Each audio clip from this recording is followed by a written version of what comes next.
जय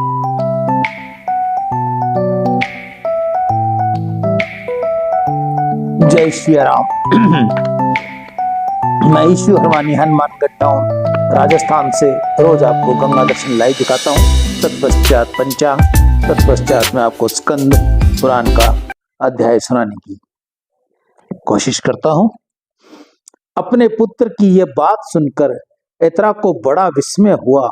यह सोचने लगी, ओहो, यदि मेरा पुत्र ऐसा दृढ़ निष्ठावान विद्वान है, तब तो संसार में जब इसकी ख्याति होगी उस समय मेरा भी महान यश फैलेगा। माता इस प्रकार की बातें सोच रही थी कि शंख चक्र गदाधारी भगवान विष्णु उस अर्चा विग्रह से साक्षात प्रकट हो गए। वे उस दिव्य पुत्र की बातों से अत्यंत प्रसन्न थे। भगवान की दिव्य कांति करोड़ों सूर्य के समान प्रकाशमान थी। वे अपनी प्रभा से संपूर्ण जगत को उद्भासित कर रहे थे। भगवान को देखते ही ऐत्रेय धरती पर दंडवत की भांति पड़ गए। उनके शरीर में रोमांच हो गया, नेत्रों से प्रेम के आंसू बहने लगे, वाणी गदगद हो गई। बुद्धिमान ऐत्रेय ने मस्तक पर अंजलि बांधकर भगवान का इस प्रकार सतवन प्रारंभ किया। आप भगवान वासुदेव का हम ध्यान और नमस्कार करते हैं। आप ही प्रद्युम्न, अग्नि, रुद्र तथा संकर्ण हैं। आपको नमस्कार है। आप केवल विज्ञान स्वरूप तथा परम नंद मूर्ति हैं। आपको नमस्कार है।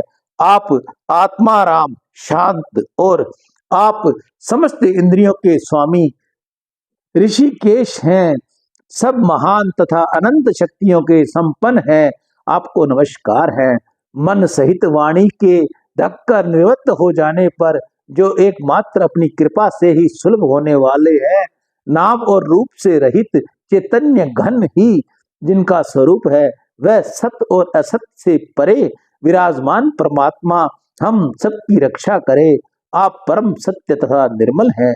हम आपकी उपासना करते हैं। जो षड विधि ऐश्वर्य से युक्त परम पुरुष महानुभाव एवं समस्त महाविभूतियों के अधिपति हैं, उन भगवान को नमस्कार है। परमेष्ठिन, आप सबसे उत्कृष्ट हैं। संपूर्ण भक्त समुदाय आपके युगल चरणार विंदों की बड़े लाड़ प्यार से सेवा करते हैं। आपको नमस्कार है। अग्नि आपका मुख है, पृथ्वी आपके दोनों चरण हैं, आकाश मस्तक है, चंद्रमा और सूर्य दोनों नेत्र हैं, संपूर्ण लोक आपका शरीर है और चारों दिशाओं में आपकी चार भुजाएं हैं। भगवान आपको नमस्कार है। हे स्तुति करने योग्य परमात्मन, हे नाथ, इस पृथ्वी पर कोई भी ऐसा प्रदेश नहीं है जिसमें मेरा जन्म न हुआ हो, जब मेरी मृत्यु न हुई हो। मैं समझता हूँ यदि मेरे माता पिताओं की गणना की जाए तो एक विशाल पृथ्वी परमाणु की स्थिति में पहुंच जाएगी। असंख्य जन्मों में मेरे माता पिता की गणना करने के लिए पृथ्वी के परमाणु बराबर टुकड़े करने पड़ेंगे। देव देव मेरे जो मित्र, शत्रु, अनुजीवी तथा भाई बंधु इस संसार में हो गए हैं, उन सबकी गणना करने में मैं समर्था असमर्थ हूँ। नाथ, मैंने अपना मन बार बार आपके चरणों में समर्पित किया है, परंतु मेरा दुर्जय शत्रु काम अपने क्रोध आदि सहायकों के द्वारा उस हठात अपने वश में कर लेता है। भगवान, अब आप ही बताइए, ऐसी दशा में मैं क्या करूं? सर्वव्यापी परमेश्वर, मैं बहुत ही पीड़ित हूं। संसार रूपी गड्ढे में गिरे हुए इस दीन पर आप दया कीजिए। दुर्गति में पड़ा हुआ प्राणी भी महात्माओं की शरण में आ जाने पर कष्ट नहीं भोगता। रोगी मनुष्य को शरण देने वाले वैद्य है। महासागर में डूबे हुए इस मनुष्य का सहारा नौका है। बालक को आश्रय देने वाले माता और पिता हैं, परंतु भगवान अत्यंत घोर संसार बंधन वे से ही महात्मा दुखी उस हुए मार्ग मनुष्य से को शरण प्राप्त देने वाले ब्रह्म केवल को प्राप्त आप होते ही हैं। हैं, कोई केवल आप श्रेष्ठ ही ज्ञानी हैं। जन सर्व उन वृक्षों को स्वरूप प्राप्त करते हैं, सर्वेश्वर कोई पर्वतों को, प्रसन्न कोई होइए, हदों को आप तथा ही कोई उन सत्य सात कारण सरिताओं है। को प्राप्त होते हैं। परमात्मा मैं परमार्थिक मैं सार ग्रहण किए तत्व हुए व्रत भी को आप धारण ही करने हैं। की महान इच्छा दुख रखकर ये समूह से ब्रह्मचर्य भरे का हुए आचरण करता संसार हूँ। रूपी इस गड्ढे से ब्रह्मचर्य समय ही हाथ में पकड़कर ब्रह्म मुझे ही संविदा निकालिए। है, हे ब्रह्म ही अयुक्त, अग्नि है हे तथा अच्युत, ब्रह्म ही हे कुशास्त्र है। उरुक्रम, यह संसार भूख जल और ही प्यास से, ब्रह्म है, वात मैं पित्त और और कफ से, गुरु भी इन ब्रह्म तीन है। धातुओं से, सर्दी यही गर्मी मेरा आंधी और ब्रह्मचर्य है। वर्षा से विद्वान पुरुष आपस में इसी एक को दूसरे सूक्ष्म से ब्रह्मचर्य तथा मानते कभी हैं।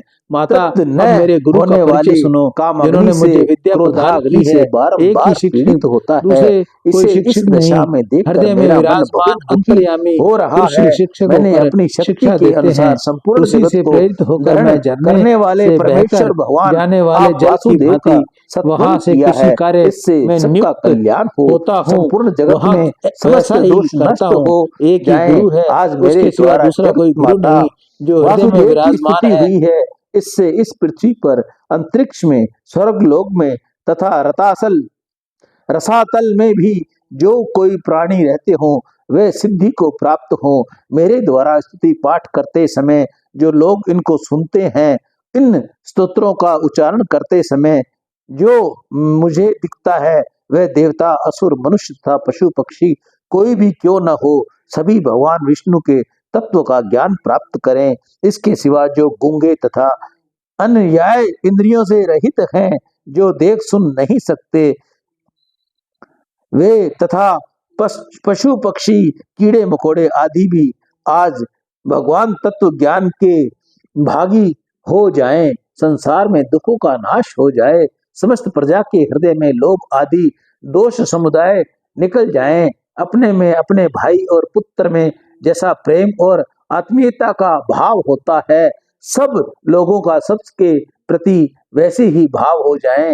जो संसार रूपी रोग के चिकित्सा संपूर्ण दोषों के निवारण में चतुर तथा परम आनंद की प्राप्ति के हेतु भूत है, वह भगवान विष्णु सबके हृदय में विराजमान हो जाए और ऐसा होने से सब लोग संसार बंधन शिथिल हो जाएं। संपूर्ण विश्व को धारण करने वाले भगवान वासुदेव का स्मरण करने पर मन, वाणी और शरीर द्वारा आचरित मेरे समस्त पाप नष्ट हो जाएं। हे वासुदेव, हे उच्चारण करने पर अथवा भगवान विष्णु की भक्ति की महिमा का कीर्तन करने पर अथवा श्री हरि का स्मरण करने पर समस्त पापों का नाश हो जाता है। यदि ये सत्य है तो इस सत्य के प्रभाव से मेरा पाप नष्ट हो जाए। अखिलेश्वर, आपके चरणों में पड़े हुए मुझे सेवक पर आप यह सोचकर कृपा कीजिए कि यह बेचारा मूढ़ है, कुछ जानता नहीं, इसकी बुद्धि बहुत थोड़ी है, आपके इसके द्वारा उद्यम भी बहुत कम हो पाता है। विश्व में इसका मन सदा क्लेश में पड़ा रहता है, इसलिए वह मुझे नहीं लग पाता। देव, आपकी स्तुति करने में ब्रह्मा जी भी असमर्थ नहीं है, समर्थ नहीं है। भगवान, आप प्रसन्न होइए। हे विष्णु, आप बड़े दयालु हैं, मुझ अनाथ पर कृपा कीजिए। हे अनंत, हे पाप हरि, हरि आप पुरुषोत्तम हैं। संसार सागर में डूबे हुए मुझ दीन का उद्धार कीजिए। अर्जुन, ऐत्रेय ने इस प्रकार स्तुति करने पर विशाल काय भगवान वासुदेव ने आनंद मगन होकर कहा, वत्स ऐत्रेय, मैं तुम्हारी भक्ति से और इस स्तुति से बहुत प्रसन्न हूं। तुम मुझसे कोई मनोवांछित इस एवं दुर्लभ वर मांगो। ऐत्रेय ने कहा, नाथ, हरे, मेरा अभिष्ट वर तो यही है कि घोर संसार सागर में डूबते हुए मुझ असहाय के लिए आप कर्णधार हो जाएं। भगवान वासुदेव बोले, वत्स, तुम तो संसार सागर से मुक्त ही हो। जो सदा इस स्तोत्र से गुप्त क्षेत्र में स्थित हुए मुझे वासुदेव का सत्वन करेगा, उसके संपूर्ण पापों का नाश हो जाएगा। अतः यह अघनाशन नाम से विख्यात होगा और एकादशी को उपवास करके मेरे आगे इस स्तोत्र का पाठ करेगा, वह शुद्ध चित्त होकर मेरे परम धर्म को प्राप्त होगा। जैसे सब क्षेत्रों में यह गुप्त क्षेत्र मुझे अधिक प्रिय है, उसी प्रकार सब स्तोत्रों में यह स्तोत्र मुझे विशेष प्रिय है। जिन प्राणियों के उद्देश्य से महात्मन पुरुष इस स्तोत्र का जाप करते हैं, वह सभी प्राणी मेरी कृपा से शांति, ऐश्वर्य तथा उत्तम बुद्धि प्राप्त करेंगे। बेटा, तुम इस श्रद्धा पूर्वक वैदिक धर्मों का आचरण करो। उन्हें निष्काम भाव से मुझे समर्पित कर देने पर उनके द्वारा तुम बंधन नहीं प्राप्त होगा। पत्नी का परिग्रहण करके तुम यज्ञों द्वारा भगवान की आराधना करो और अपनी माता की प्रसन्नता बढ़ाओ। मुझ में तीव्र ध्यान करने से निसंदेह तुम मुझसे ही प्राप्त होगे। बुद्धि, मन, अहंकार, 5 इंद्रियां और 5 कामेंद्रियां, ये 13 ग्रह है। बोध्यव्य, मंतव्य, शब्द, स्पर्श, रूप, रस, गंध, वचन, आदान, कर्म, मगन, मलोत्सर्ग और रति जनित आनंद, ये 13 महाग्रह है। बेटा, अपने बुद्धि आदि शुद्ध ग्रहों द्वारा मेरा ध्यान करते हुए पूर्वोक्त महाग्रहों की शुद्ध रूप से ग्रहण करो। भगवत प्रसाद मानकर स्वीकार करो। ऐसा करने से तुम मोक्ष प्राप्त कर लोगे। वीर, इस प्रकार भगवद दर्पण बुद्धि से कर्म करने पर तुम